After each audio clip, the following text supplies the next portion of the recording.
யோசிச்சு பாருங்க, பாகிஸ்தான் மீது இந்தியா தொடுத்த போரை ஆதரிச்சு ரெண்டு முதலமைச்சர் தான் பேரணி நடத்திருக்காங்க.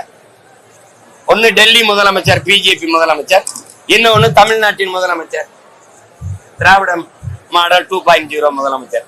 2 பேரும் தான் பேரணி நடத்திருக்காங்க கொடிய பிடிச்சு.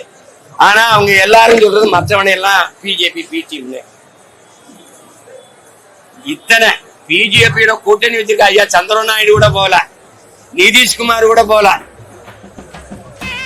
இப்ப இந்த போரை நியாயப்படுத்தி பேசுறதுக்கு உலக நாடுகளுக்கு போக ஒரு 7 பேர் கொண்ட குழு. அதுல பிஜேபி ஏடிஎம்கேயோட அதிமுக கூட்டணி, அதுல 2 பாராளுமன்ற உறுப்பினர், ஒன்னு ஐயா தம்பிதுரை, இன்னொரு சிவி சண்முகம் ஐயா. இந்த 2 பேர்ல ஒருத்தருக்கு அந்த குழுவுல இடம் இல்ல. கூட்டணியே வைக்காத திமுக இருக்க அம்மையார் கனிமொழிக்கு அந்த குழுவுல இடம் இருக்கு. இப்ப யாரு உண்மையிலே கூட்டணி? என்ன அமைதி ஆயிட்டியா?